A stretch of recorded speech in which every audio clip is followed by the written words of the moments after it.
Well, the ongoing trade sagas surrounding Damian Lillard has culminated in the form of a three-team deal that will send the seven-time All-Star to team with Giannis Antetokounmpo in Milwaukee. And basically the entire NBA is now screwed. Now you're all in big trouble.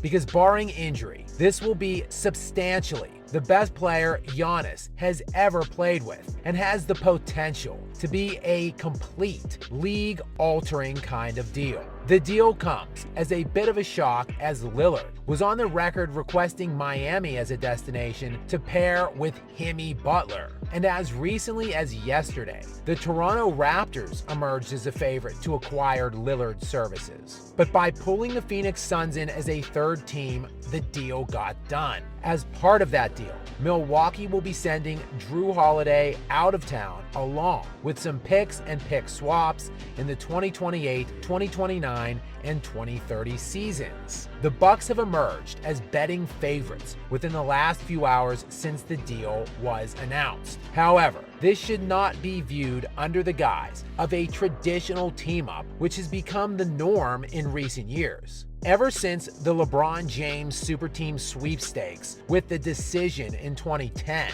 which resulted in him taking his talents to South Beach and then later jumping to another super team in Cleveland 4 years later, super teams, collusion, and roster stacking has become commonplace in the modern NBA. Giannis and Lillard have been two of the exceptions in a league filled with petulant cowards begging for help to assist them in stealing cheap rings. These two classy, understated superstars have never begged or campaigned for help, never demanded trades, until recently for Lillard. The trade request, though, comes after Lillard gave his all for 11 seasons in Portland, making the playoffs in 8 of them and appearing in the Western Conference Finals just once. Portland, despite their best efforts as an organization, was never capable of putting together the supporting cast that could help Lillard to win it all, specifically in a Western Conference that boasted much more stacked teams surrounding him. Lillard, though, for his part, was content and an outspoken advocate against team-ups and super team builds. But now at the age of 33, and with the Trailblazers using their third overall pick in the NBA draft this summer to select 19-year-old point guard Scoot Henderson, the Portland Trailblazers select Scoot Henderson.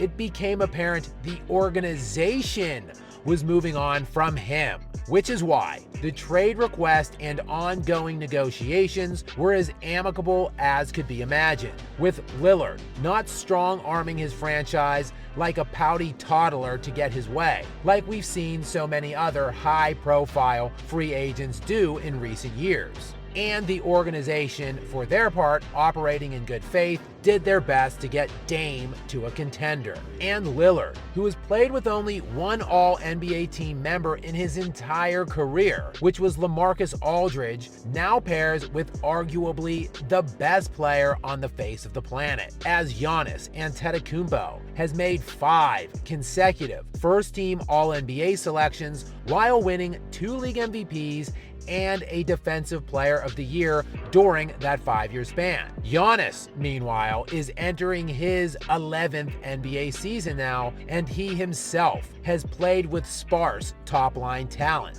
as Giannis has never played with a player that has made even a single All-NBA team selection. Brook Lopez and Jrue Holiday made a few defensive selections, and Chris Middleton has the most All-Star appearances of any Giannis teammate. Middleton has made just 3 All-Star teams in his 11-year career. Make no mistake, this is not a super team. This is the pairing of 2 players who are entering their 11th and 12th NBA seasons, who have both been languishing away on teams with mediocre supporting casts in small markets. But this does even the playing field for Giannis. Most of the high-end championship contending teams have at least 2, if not 3, perennial all-star caliber players in today's NBA. Now, arguably, the league's best player has one as well, and the entire league should be terrified. This doesn't diminish or wash away the legendary individual run Nikola Jokic put up this past summer, nearly averaging a 30-point triple-double for an entire playoff run. But this deal and this pairing has a feeling of Giannis going on a run similar to Jordan in his first three-peat when he finally got that one other all-star caliber player in Pippen. It feels like Kobe in 2007, who just needed that one guy in Pau Gasol. Giannis finally, after 10 years, has that guy. And it can be argued that Damian Lillard finally has his. Word to the wise, look out for the Milwaukee Bucks in 2024 because they are coming.